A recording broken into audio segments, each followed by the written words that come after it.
عمار علی جان ہیں، ٹیچر بھی ہیں، ایکٹیوسٹ بھی ہیں. ان کو لینے کی وجہ 1 منٹ بعد آپ کی سمجھ میں آ جائے گی کہ ہم عمار علی جان کو کیوں لے رہے ہیں. مظاہرے تو دلی میں ہو رہے ہیں. عمار صاحب، یہ جو تحریکیں چل رہی ہیں ہندوستان میں، اس میں اور لوگ تو ہیں، لیکن مجھے لگتا ہے کہ اس میں اسرار الحق مجاز، حبیب جالب اور فیض احمد فیض بھی پوری طرح شامل ہو چکے ہیں. جس طرح آپ کے لاہور میں فیض میلے میں رام پرساد بسمل کی سرفروشی کی تمنا اب ہمارے دل میں جو ہے وہ پاکستانیوں نے اپنا لیا، اور فیض اور جالب کو ہندوستانیوں نے اپنا لیا. کیسے دیکھ رہے ہیں آپ اسے؟ جی مسرت بھائی، بہت ہی آپ نے خوبصورت بات کی ہے، کیونکہ اصل میں جو فیض صاحب ہیں، بسمل ہیں، حبیب جالب صاحب ہیں، یہ مزاحمت کی علامت ہے. جہاں جہاں مزاحمت ہوگی، جہاں جہاں حق کی بات ہوگی، جہاں جہاں ظلم اور جبر کے خلاف کوئی لڑائی ہوگی، آواز اٹھے گی، وہاں ان کا نام لازمی طور پر واپس آئے گا، کیونکہ روایت کے ساتھ جڑ چکے ہیں. اس مٹی کی روایت، اس میں جو مزاحمت کی، اور جس طرح میں نے کہا کہ ظلم کے خلاف کھڑے ہونے کی روایت ہے. اور جو خوبصورت بات ہے اس ساری تحریک میں، وہ یہ ہے کہ ہمارے جو نوجوان ہیں، ہندوستان کے بھی، پاکستان کے بھی، ان کو جو نصاب میں پڑھایا جاتا ہے، میڈیا کے ذریعے جو بتایا جاتا ہے، جو حکومتی بیانیے میں بتایا جاتا ہے، وہ سب نفرت سے بھرا ہے. ایک دوسرے کے نفرت، ایک دوسرے کے لیے خوف. یہ جو نوجوان ہیں ہندوستان کے بھی، پاکستان کے، یہ ایک دوسرے میں دشمن دیکھنے کے بجائے ایک دوسرے میں ساتھی تلاش کر رہے ہیں، آئینہ دیکھ رہے ہیں. ان کو لگ رہا ہے کہ جو ادھر ظلم ہو رہا ہے، جب ادھر اسٹوڈنٹ سالیڈیرٹی مارچ ہوا اور بغاوت کے پرچے ہوئے، تو ہندوستان کے نوجوانوں نے وہاں پہ اظہار یکجہتی، انہیں جے این یو کے اسٹوڈنٹ. آج جب جے این یو میں ہو رہا ہے تو انسپائر ہو رہے ہیں، وہ پاکستانی اسٹوڈنٹس انسپائر ہو رہے ہیں. اور کل کراچی میں بھی، لاہور میں بھی ایک اظہار یکجہتی کے لیے اور مودی سرکار کی فاشزم کے خلاف مظاہرہ کیا گیا. تو یہ ایک دوسرے کے اندر جو ساتھی دیکھنے والا پورا ایک رجحان شروع ہوا ہے، وہ نہ صرف یہاں پہ جو انقلابی روایت ہے اس سے بھی جڑت پیدا کر رہا ہے، بلکہ اس خطے میں امن کے لیے یہ ایک بہت ہی خوشائند بات ہے. عمار، ایک بریک لیتے ہیں، بریک کے بعد واپس آپ سے بات جاری رکھیں گے کہ یہ جو اسٹوڈنٹس کی ریزسٹنس ہے. ابھی سے سوال بتا رہے ہو؟ ہاں تو اور کیسے نہیں یار، ابھی نہیں چلیں بریک لیں، پھر آپ بولنے نہیں دیتے نا سر، آپ شروع ہو جاتے ہیں. ایک بریک لے لیں.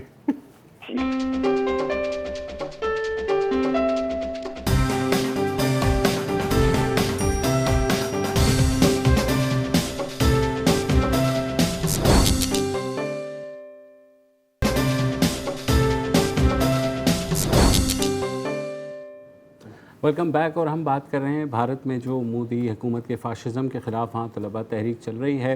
عمار علی جان ہمارے ساتھ موجود ہیں. عمار، کوئی سوچ بھی نہیں سکتا تھا 6 مہینے پہلے تک کہ مودی جیسی حکومت جس نے اتنی بڑی اکثریت لی اور ریپریشن کرے گی، اس کے خلاف کوئی ریزسٹنس بھی ہو سکتی ہے. آپ ایکسپیکٹ کر رہے تھے؟ اس لحاظ سے تو ایکسپیکٹ بالکل نہیں کر رہے تھے کہ جس قسم کا ایک وہاں پہ اپوزیشن کلیپس ہوئی ہے، پولیٹیکل پارٹیز کلیپس ہوئی ہیں، تو ایسے لگ رہا تھا کہ بہت ہی شاید اسموتھ دیکھو.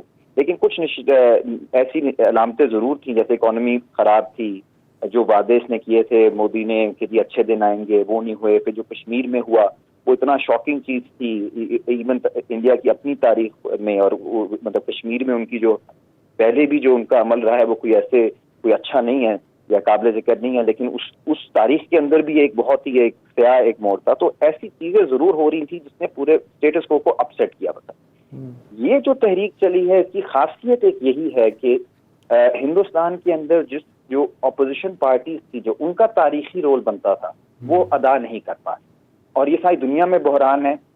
جو اپوزیشن پارٹیاں ہیں وہ رول ادا نہیں کر پا رہی جو ان کا حق بنتا ہے. کانگریس جو ہے وہ بالکل ختم ہو گئی، کمیونسٹ پارٹیاں جو ہیں وہ وائپ آؤٹ ہو گئیں.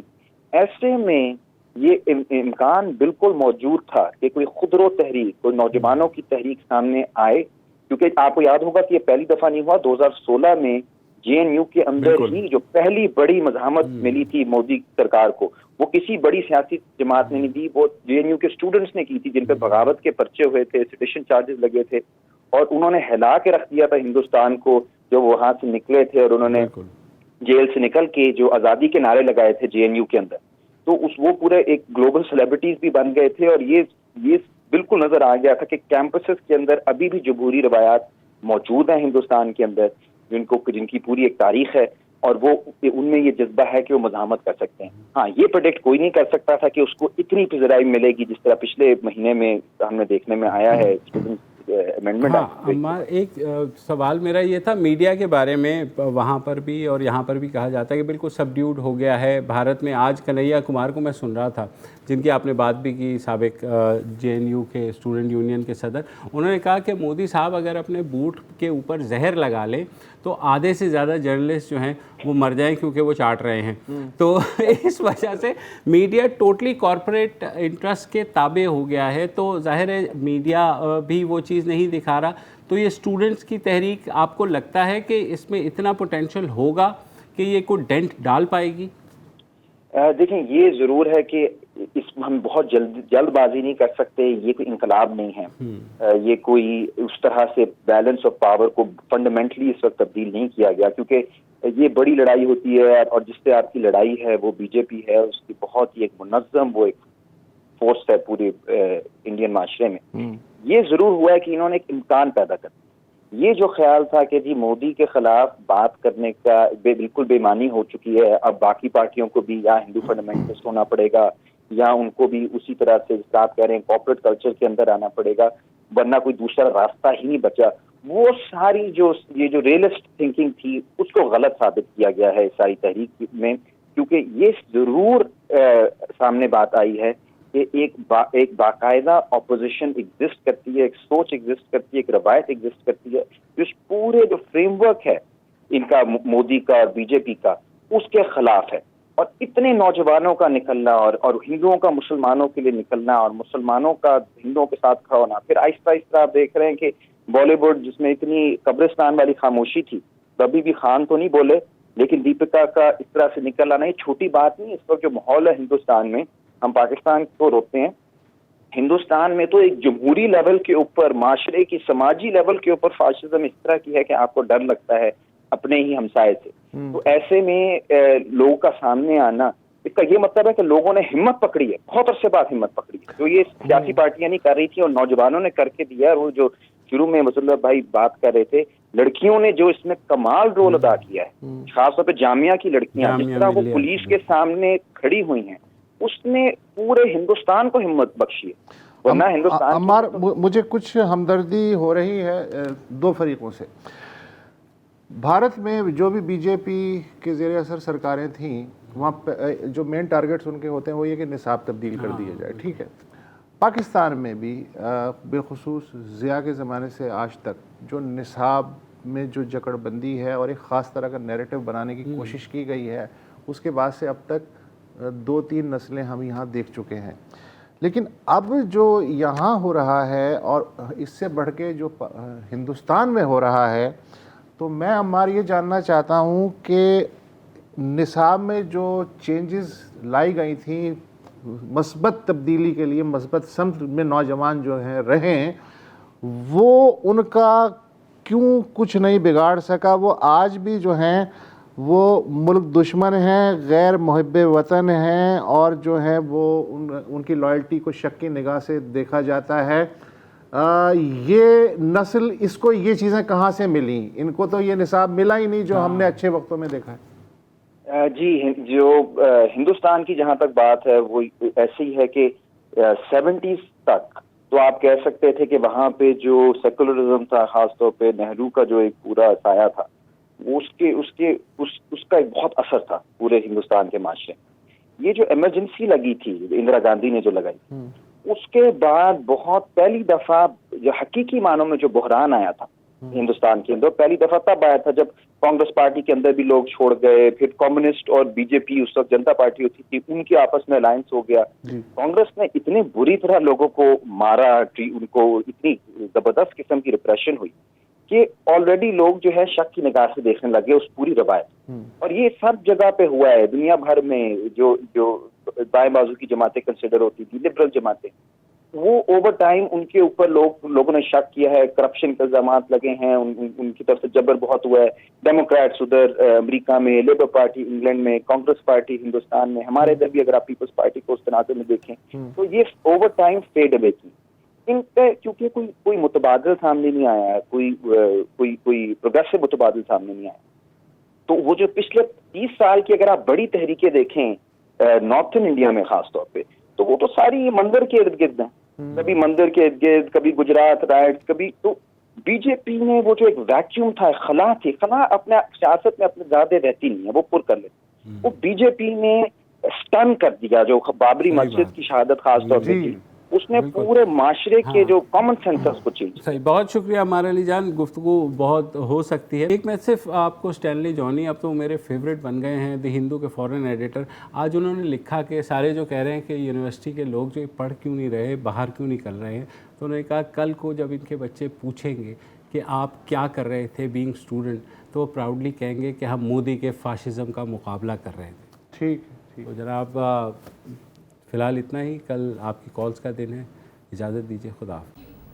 السلام علیکم. اگر آپ کو ہمارے شو پسند آیا ہے تو پلیز ہمارے یوٹیوب چینل کو سبسکرائب کریں, اور اگر مناسب سمجھے تو اس ویڈیو کو لائک بھی کر لیں, تو کوئی حرج نہیں ہے, اور شیئر بھی کر لیں اور کمنٹ بھی کر دیں, جی, ورنہ وہ سب ایسے ہی لکھتے رہیں. اور یہ جو دونوں کہہ رہے ہیں یہ کر لیں جی پلیز, نہیں تو ہمیں بھی گھر جانا ہے, ہمیں آپ کے کمپیوٹر میں نہیں رہنا 24 گھنٹے. صحیح بات.